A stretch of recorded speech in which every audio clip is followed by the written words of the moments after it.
Hey guys, welcome back to another episode of the D2 Talks. My name is Fabio Palvelli. On this channel, we bring you interviews with some of the best archivist artists in the world. So if you're new here, please do consider subscribing. Today, I have the pleasure to introduce you to Karim Mousa El Ramli of Mozses. Karim used to work for Mir, one of my personally favorite archivist companies out there. He's a very creative person. He's got a very particular view and attitude towards archivists, and it is something that I've been thoroughly enjoying discussing with him since the last few years that I've been knowing him. We met at the D2 conference, I think the first time in 2015. He then came to Vienna to teach a workshop together with Sanne Plomp, and we've been in touch ever since. Anyway, as always, enough of me blah blah blah blah. Enjoy this talk. Karim, Yes. thank you very much for taking the time for doing this. Thank you, Fabio, so much. I'm really excited for this. It's amazing. We are neighbors now. We're Country. neighbors. We're neighbors. Actually, with the peace treaty, I can come to see you, right?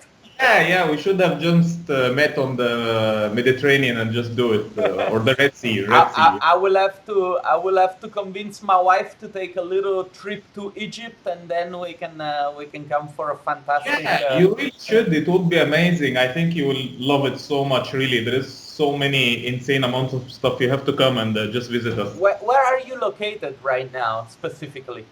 In Cairo. So Cairo, like very close to the downtown, but it's like in this part called New Cairo, which is like the more planned, developed part. Yeah, so it's a little bit easier. You don't have that much traffic and stuff, but it's also very close to the downtown, so we have access for everything. So yeah. This is what I wanted to ask you, because it will take me 1.5 hours to fly to Cairo and 7 hours driving through the city to get there. Exactly. No, but we Egyptians know the way. So this is the secret, that when you come to Egypt, you have to have like an Egyptian friend to guide you. Yes. Otherwise you will get screwed. Yeah. That's also what. Hold on, I don't remember a guy that came to the conference, also from Egypt, told me the same thing. I don't remember his name. Last year or yes, when? Last year. Last year was his first. Who? Mohammed the Nabrawi? No, not him. I don't remember. It's a guy that came for the very first time. But anyway, he told me, if you come, you only have to come with a friend, because otherwise it's. Exactly. Anyway, I'm very excited to have you here because we have a little bit of history. You guys have helped us with a workshop in Vienna. It was probably the very first workshop that we created with the D2 conference as a add-on to the conference. And people simply loved it.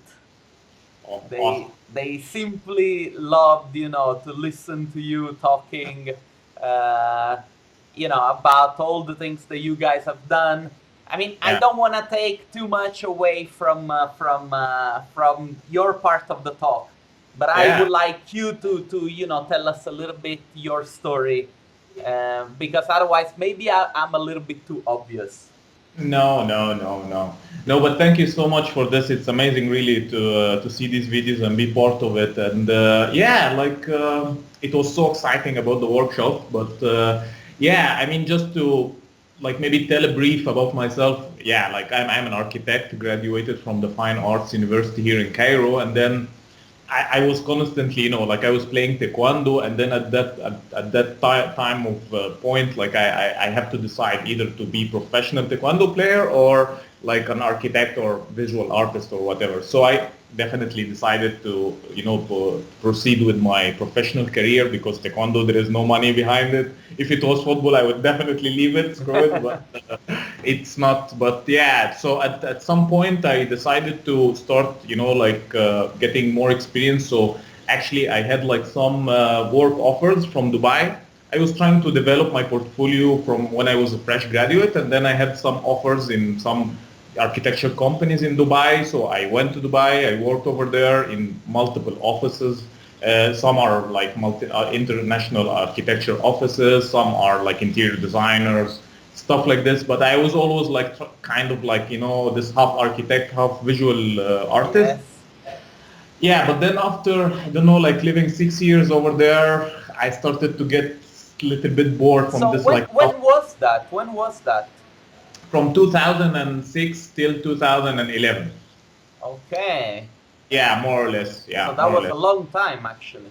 Yeah, it was like many years, and I have to say it actually, I got like a lot of experience, a lot of exposure, because what's good about Dubai and the Middle East for a Middle Eastern guy like me is that it gives you like this instant boost in your career push, like with experience dealing with big projects. Dubai is, like this like show off of projects and stuff. So there is always stuff happening over there, which is very good. So as an architect, you develop a lot of potential for projects and experience and stuff like this.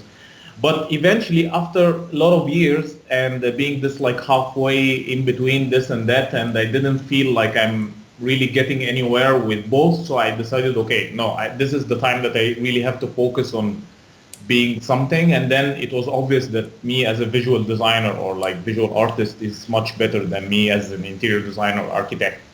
So, but then it was this problem at that time in 2011. There wasn't really many really big studios in the Middle East like doing that stuff, and I was, yeah, but what to do? I have to really search.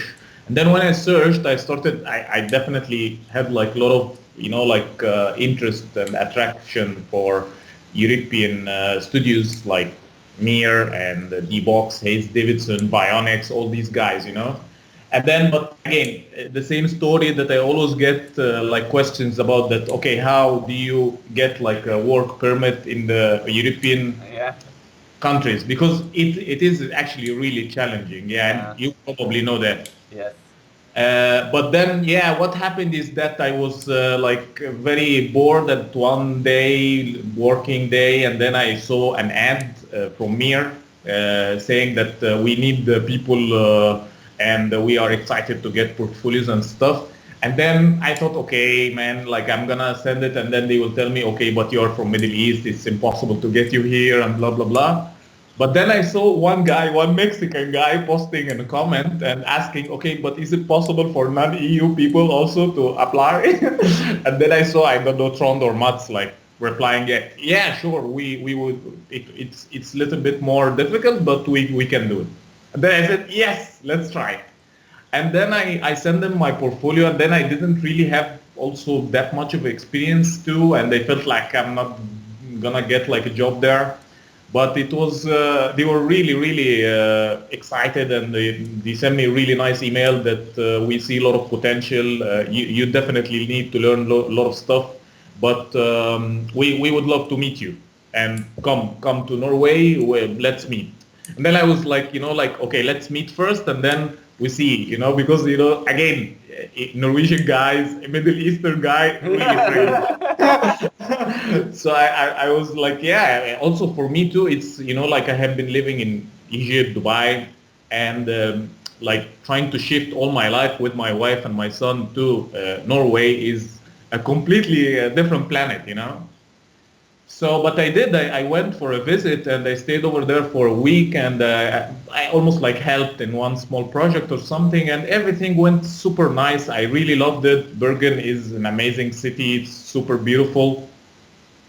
And Mir was, like everyone is just in love with Mir, everything with it.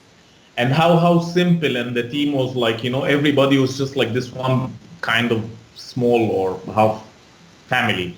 It was really, really nice. Yeah, I thought, okay, this is what I really want to do. And then we started this like new challenge that, we have to apply, but then to apply, what really helped me at that point, because they have to, they have to prove that you are very good, and they can find a Norwegian guy that can replace your position or stuff like this. What helped me, big deal, is that I had like some work experience certificates from Dubai, from working in international architecture offices. That really helped me to get the work permit and the residence. And yeah, it was like almost like just 1 month.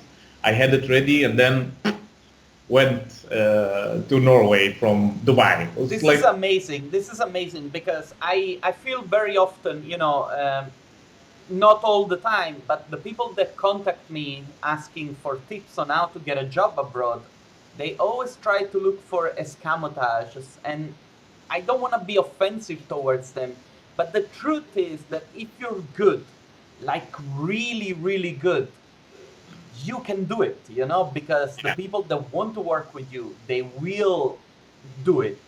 So, if somebody that is watching this, don't feel offended by what I just said.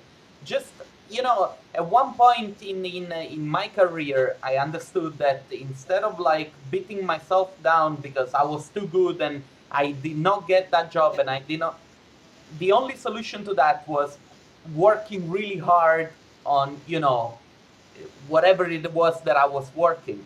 Yeah. Do you understand what I mean? It's Yeah. Sure. Yeah, I mean, yeah, there is like some things that you have to take care of. Like, yeah. So as you said, like it's not impossible. You just have to know because also like I mean for especially the really good studios like Mir is one of the best. Like you really have to have like this really attractive portfolio and attractive work.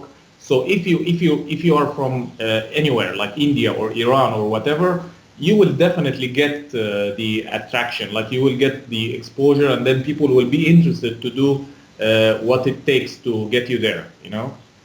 So yeah, it's but as I told you, so I went to Mir, and that was like in 2011. I remember that yeah, I just went over there. It was amazing. I went in the summer, so I took like the weather the yeah. weather experience gradually. You So I were don't. like, okay, the weather is not that bad. Yeah, yeah, actually, yeah. So I took it like bit by bit, and yeah. But as I told you, it was a whole new world for me and for my son and for my wife. I remember that even the first day I took my son for like kind of like a visit for his kindergarten. It was totally snow, and he was like freaked out. Like he have never seen snow before. It was like totally snowed. His kindergarten was up the mountain. Was just insane, you know. But yeah, like after very short period, we were like very settled. Everyone was really happy. It was like a whole complete new world, and I have to say that was like the best years. Like being with the Mir guys, the team is just amazing. Informal, everybody is super nice, super cool, and yeah, it was just. I stayed over there for 5, 6 years, I think, and it was amazing. So Seriously, it your was. kid now speaks Norwegian. Yeah, he does actually. Yeah. He was like the only family member that talks in Norwegian. Like when we go to the hospital, he talks to the doctor. And we are like idiots, you know. We don't understand anything.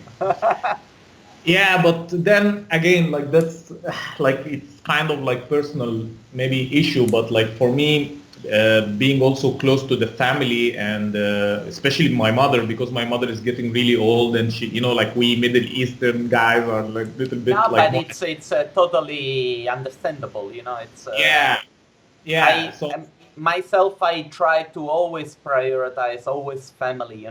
Now yeah, I have my own family, so in a way I have to prioritize that. But of course, it's totally understandable. What do you do? yeah, Your parents give you so much, you kind of have to give back. And exactly. I'm not saying this in a pragmatic way. I'm saying this just because you need to be a decent person. It's as simple as that. Exactly. Yeah. Exactly. Especially like as I told you, like we had like some incidents. My father passed away from several years, and then my mother was like totally alone. My brother is like in Dubai, so she's like totally alone, and she also have a lot of like medical problems, like health issues, and yeah. So I had to be close. Also, I have to be close from with my family and friends, and yeah, like I thought maybe it would be maybe easier for me to just like arrange my time with my work and my business, maybe explore a little bit like different criteria, maybe I don't know, doing like at some point like short movies for architecture or something. So I thought that could be like a good time to just it was a heartbreaking experience to leave Mir. I have to say it was like really sad because we were just a family, like Yeah. and we as a family even like we love Bergen so much. So yeah, So yeah, like so I returned back, and then at that time also like Sanna Plum from Mir also was leaving, and he was going back to his home country, Netherlands, and we decided to kind of like maybe join venture like or like help each other doing work together and stuff like this.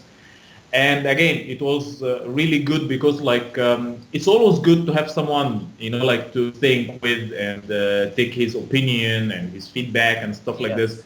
And it was like very funny because I returned back to Egypt and he returned back to Netherlands, and we almost kind of formed a work platform like this, just like doing meetings online, doing work online together, like sharing stuff on platform. I mean, it's not definitely like the most optimum scenario, but it actually worked quite well for both of us. So and also again, I mean, because also we also coming from the same school, or we have like the same Yeah. almost statics of work, and yeah. But yeah, again, like also being a partner with someone at work is almost like being partner with someone in marriage. Yeah, it's It's like being difficult. married. No, I It's know. I agree 100%. It's yeah. No, it's just like the thing is, definitely you always have to set your goals before you start and stuff. And we definitely had like a really good like experience and stuff like this. But after some time, I think we thought that both of us have like little bit of a different maybe goals or different way of doing business. And then, yeah, we thought that maybe it's better to just like, be separate and maybe like help each other from time to time or stuff like this. But it was amazing. Again, it was really amazing. We were doing a lot of work. People were super happy. And yeah, we just, thought, okay, each one will just go on his own and work by himself or like with his team. And that's what happened. Yeah. So far, like until now, like I'm working with different projects from different places. It's strange actually to do business this way, but it's actually very exciting. Yeah. dude. Listen, I want to ask you something because it just popped through my head. Was Hassan working with you?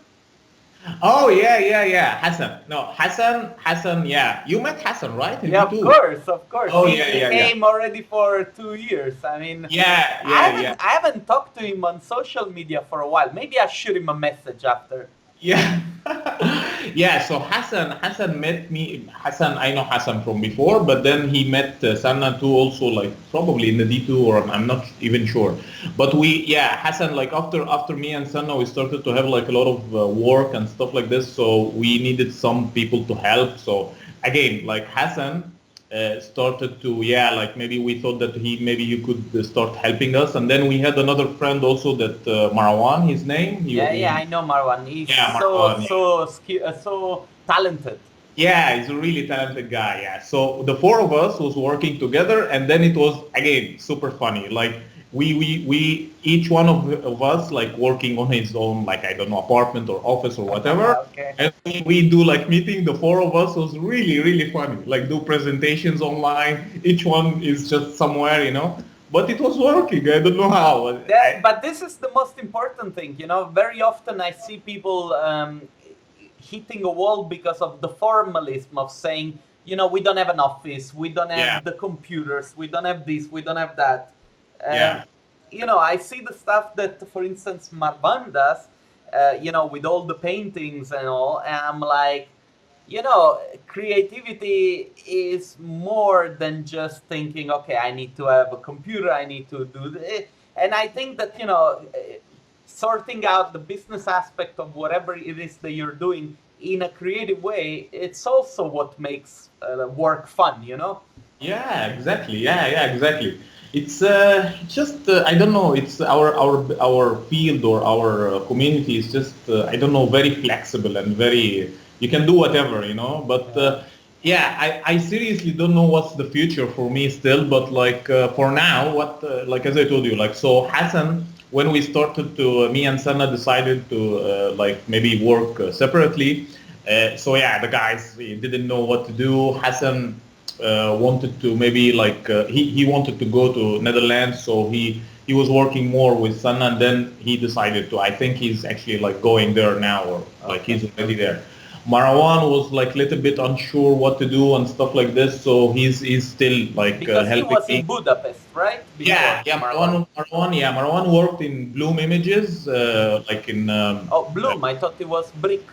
he was Bloom, and then he went to Break, and then yeah, and then he came to Egypt, and yeah, so he's like working with me now, and yeah, so yeah, as I told you, just like working like this now, and have no idea what will happen. But as you know, you are just like we are excited, we are passionate, we are trying to do stuff, and yeah, so it's cool, yeah, like yeah, like I don't know, like getting requests from different projects from different places, you know, and yeah, I mean our capacity is not that big anyway, and yeah, like last D2 I was talking with Pedro about this, that when you get a lot of work at some point and then other points you are a little bit afraid if you are having a lot of people working with you, then you have to be responsible. So this it's not easy, you know, like to control it. I don't know the best what to do. Is it better to have like more people to help you and then you have this really big headache of responsibility all the time, or you keep it like simple and light with just two people, you know, like working together. You You know, don't. there are some Yeah. born natural managers, like, you feel it. Like, I was talking to Tony Billet of Abbey Sketches, that guy, you talk to him and you know that he's a leader, Yeah. and Yeah. he's meant to drive a team. Yeah. Then there are people. Yesterday, I was talking to Victor of Beauty and the Bit, Oh yeah. and he told me, actually, I like to have some sort of boutique shop because I can focus on the image and I can work on the images, so I don't have to only write emails. At the Exactly. end of the day, you just need to find who you are or who you want to be. Exactly. Yeah. That's exactly like what I was thinking. I was like from few days or from a week, I was watching this one concept artist slash director guy from the US, and he was like telling his story about his work and stuff. And then he worked with this really big studios, big names, and then at some point he felt that he wanted to little bit focus on himself and maybe create like more interesting projects and explore new territories and stuff like this. And he said that he actually moved from different cities that was much more expensive to cheaper places to be able to have like less overheads and then have like more maybe free time, more creative space. So that was like really interesting, that some guy that actually reached to almost like the top of being like a concept artist for movies and stuff like this, and he actually thought the other direction that usually what people think of. So yeah, it's interesting. As you said, you just have to know what you want to do, what you enjoy the most. Yeah. Sometimes this is just like a self-assessing process. Like, you do it, until you figure out, like at the moment, I have a huge boner for YouTube, and Oh, I'm making all these YouTube videos, and I'm actually having a lot more fun than when I was producing work for clients. yeah. Of course, this is not bringing me money, at least for now. But in terms of like regenerating my brain, creativity, and so on, Yeah. it's the best thing that I've done in the last 6-7 years that I've done this Yeah. job. You know what I mean? Yeah, man. Yeah. No, you were born for this. Seriously. Like I remember the first time we came, all the Mir guys, we came to the D2 from maybe 4 years ago or something, and Trond was having like a lecture, and yeah, all of us were just having like super positive feeling about this whole conference thing. It was an amazing experience. I really love it, and yeah, like I have been going there for like the past 4 years every year. Yeah. Yeah. You're a regular now. Yeah. Yeah. So yeah. So yeah. Dude, listen, where are your clients now coming from? Like, how did you get started? Yeah. So yeah, like first of all, like that's again like coming back to the Middle Eastern thing. But like when I was working in Dubai, I developed a lot of contact relations. I worked in different places, so I already had like a lot of friends. Their friends working in different places. So when I left, all of them they knew, and they started to tell me, hey, we have these projects. We need you to help us in. So I started already instantly to get like work from people in Dubai, different architecture offices. I have like some friends working in Perkins and well in Dubai again. So they showed my work to their directors, and the directors liked it, and then they wanted to collaborate with me. So I just suddenly get like messages from my friends that our director want to contact you regarding this project and that project, and started like like just almost the word of mouth. Like you do one project with a team, the team tells another team, this guy tells another guy in another company. So it started like this, and yeah, and then after some time you get also, if you can, like kind of like an exposure, online exposure, and then more clients know that you are out there, they like their work, and they start to contact you. So yeah, but it's very random, very strange. Like I can get one day email from a guy from India. I have no idea who's this. And then another day, a very close friend of mine tells me, okay, I have this really cool concept project, and I really want to do it with you. So I get like I had this friend of mine, Islam, that do a lot of like competitions in the Middle East. The one that I did for the CG Awards the last year. That Okay. was also a project, a very, very cool competition project. So he always likes to collaborate with me when he do these like competitions. Yeah, yeah. Other than this, like yeah, I have like also some friends from different places. Just like as I told you, each one is just working something somewhere and just like sending me. Yeah. And as I told you, like I don't have like really big capacity, so I don't need that much amount of work to make me block the whole month. Uh, Yeah. I'm curious to know how did you adjust like oh, by the way, I'm showing some of your work whilst we Oh talk, yeah, yeah, yeah. Sure. and some of the Taekwondo pictures come up because Oh yeah. you already mentioned it, but actually you were an Olympia, right? Like Yeah, you yeah, yeah. went I to the went to the Olympics. Olympics. Yeah, yeah. I was part of the Olympic team, and I had like sponsors and like yeah, like I was doing it like professionally for the Olympics. Yeah, and I did like world champions. I actually gained like a lot of international medals.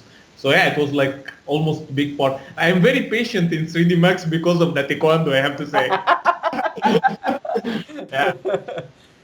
Yeah. So yeah, so I just released this project. Yeah, Taekwondo. I was actually doing it for almost, I don't know, like 3 years or something, but like on and off. But I had this project for in my head forever, and I But was I'm looking at a photography work. Is it a compositing work? What is it? yeah. So it's both. Like it was very obvious that I have to have like a real player photography Uh-huh. for to compose it into like a whole 3D context. So the whole Yes. 3D is just like a stadium that I kind of designed Okay. in 3D. And then yeah, like I actually commissioned like a photographer, real photographer in the to go and take custom photos. Not custom photos, but I mean like in the Good competition. photos. Yeah. It was like a very funny story because it was like the world championship, and I wanted to go over there take the photos myself, but they told me that you have to be like a sport licensed photographer, which I'm not. Okay. And Okay. then I contacted the World Taekwondo Federation to get like kind of like copyright usage, and also like to give Yes. me access with the photographers that will be in the World Championship. So I did that. So I sent the Russian guy that was a sport photographer, and he couldn't speak in English. He was like typing me back in Russian, and I was like Google Translate, and then I was actually doing my words too in Russian and send it back to him. It was really funny story. But yeah, but actually I told him what I really need, and I sent him money to take photos. So like as I told you, just being flexible is just yeah, it's This super this is funny. an amazing project to look at. I really hope that people will go to your page and check it out by themselves because Yeah, thank you so much, man. it's freaking amazing. I'm just gonna put the Facebook page here so that people can see it. It's Yeah, very yeah, simple, yeah. Moses. Sure. Uh, I have one more question. Yeah. Was it hard for you to adjust, economically speaking, to like having your own company? Because obviously you were getting money to do your job when you were working for Mir. When you started to do it on your own, how did you go about pricing an image? Was it something that you calculate, or you said, please tell me?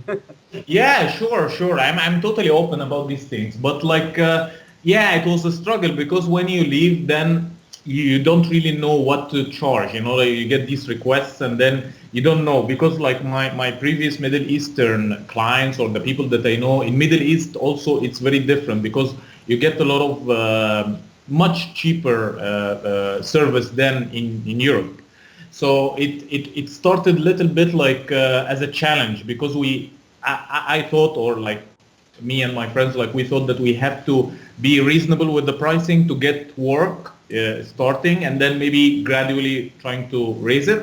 Yeah. So let's say I know I'm totally open about this, but like let's say if let's say the average medium price in Europe for an image for medium like complexity project like maybe 2,000 euros or something, as you said, like I saw your video. So we thought, okay, maybe making it for like 1,500 could be good, could be reasonable for the Middle Eastern market specifically.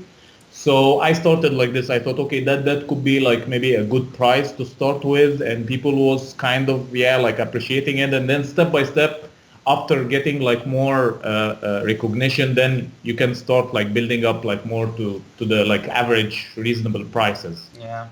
Yeah, so that was like kind of like strategy at the beginning. I know that, I mean, it's also very different because I know that still a lot of European studios charge almost the same or even less, and they do some really good work, and some other studios charge much more. So it's a little bit of like a difficult scenario, but yeah, that had how I started. It was risky definitely because when you have like a work payment every month, you are stable, you don't have to have like any kind of fears. But when you are alone, yeah, you get like all these like fears that maybe next month I won't get like any commissions or requests for project, and then what are you going to do, like. So it helps definitely to have like slight bit of backup, maybe money. So let's say if you have like 1 month or 2 months down from request or something, then you're not totally worried. And again, it helps when you are living in a place like Egypt. You don't have that crazy overheads. So that kind of like make you kind of like cool and not really scared. Like if I was going to live, for example, in Dubai now, I would be much more scared because like rent prices are much higher, living expenses is much more. So yeah, like that way, yeah. Good. No, it's good to know because very often I think it's also the fact that a lot of people are disinformed. What I mean by that is that a lot of people say from a country like Italy. I can talk about Italy because I come from Italy. They hear that a rendering costs 500 euros or that the client wants to pay 500 euros. Yeah. So they automatically assume that this is the price everywhere. And Yeah. they say, no, more than this, they will not pay you. I know people that in Italy will charge 2,000, 2,500 euros for one image. Yeah. Of course, probably they're not Italian clients, although they do have Italian clients. I know that for sure. So, knowing and talking about money and prices can only empower you, because, it's not like the BMW is so much cheaper than the Mercedes that you go for the BMW. No, the prices are there, you can compare, and at the end you choose whatever you think it's best for you. Yeah. And I think that to a certain extent should also be like this for rendering service, Yeah, exactly. It's also, I mean, as you said, like it depends also on what you want to do. Like if you want to only attract the very high-end client, which pays more, that could be your way. But sometimes you also, like I feel that you could lose like very cool opportunities working with maybe smaller clients or that don't have that much budget. Sometimes actually create like more striking ideas, more striking concepts. So also it depends. Like sometimes I get like a request from a friend of mine in Dubai. I want to like apply for a competition, and they have like super cool idea, and I feel like it's almost an investment in its own to just be part of this project and maybe publish it. So maybe you can charge much less, but then eventually it will maybe pay off in different sides. This So is yeah, the right word that you used, an investment. yeah, That's another thing that people need to understand, because very often I say something and the comment that I get is, but you said that price. Yes, I'm telling you price, but do use your brain to understand if, if I'll use again the example of the car, okay? yeah, If I give you a car from the 20s and you hate it, but there is somebody that loves old timers, then get the car, sell it to that guy, and with the money that you get, buy yourself the car that you want. You yeah, understand what I mean? yeah. It's Yeah. always about using your brain and understand how you can use data to your favor. Yeah, It's as exactly. simple as that. Exactly. Yeah. Exactly. Yeah. Yeah. You have to be smart and to know your point of also like strength and point of weakness, and maybe boost highlight a little bit like the point of strength. So yeah. It's like I think what you said is just perfectly right. Is that you have to know what you want to achieve and what you enjoy the most, because if you don't really enjoy what you are doing, then it's going to be like it's not gonna be interesting for you to just like continue doing it for many years, especially yeah. So Karim, yeah. listen, we are above the 30 minutes mark. We're already Oh, 35 minutes in. nice, I don't nice. want to take any more of your time. I just want to thank you so much for taking time to do this. I really cannot wait to put this online. It's. I really hope for people to actually get to meet you in person one day, because I remember when you first got the job at Mir, the image that they published was this cabin somewhere in a forest or Yeah, something. yeah. And my personal thought when I read your name and saw the image, I was like, this must be a robot Oh somewhere. yeah. And you are Oh, one of the nicest guys I've ever met, like super oh. nice, super sweet, super chatty also, Ah. that likes to have a conversation. And I just wish, for people that are willing to do this job, to one day have the chance to meet you in person and, get inspired by you, by your story, Oh, because I think you're a phenomenal guy. That's oh. all I'm gonna say. So much, man. No, really, I'm really grateful for this interview, and it's super cool. You know how much I love you and the D2 team, and it's I seriously just love this community, and I always just be very excited when I meet new people, and I was always inspired by different people. Still, I'm still inspired by different people, and it's just this community is kind of like beautiful on its own. It's young and beautiful, and thank you so much for this, Fabio. Really, I can't wait to meet next year, or maybe we can take the flight together to Vienna next time. Huh? Yeah. Somewhere to eat and just go you, together. you never know. You never know, dude. Okay, but Dude, seriously, yeah, no. As I said, I'm gonna talk to my wife and say, listen, Egypt is right over there. yeah, Let's just go. exactly. That's what I wanted to say. Just come seriously, and you will love it so much. Yeah, don't worry, we will take care of you. I know. I have no doubts. And the same is for you when you wanna come to Tel Aviv. Sure. Yeah, we'll do. Dude, I'm gonna stop the recording. Thank you very Yeah, much for doing this. thank If you. you wanna say something else to the community, just say it now. Otherwise, say goodbye. Yeah, sure. Yeah, please just as you said, like you will post on my Facebook. Just send me anything, messages. I would love to help with anything. Seriously, like I always love to help, and just send me email, send me message. Yeah. I'm gonna stop the recording. I'm gonna say goodbye to you in a second. Thank you Don't very go, much. okay? Yeah. Thanks a lot again for doing this, dude.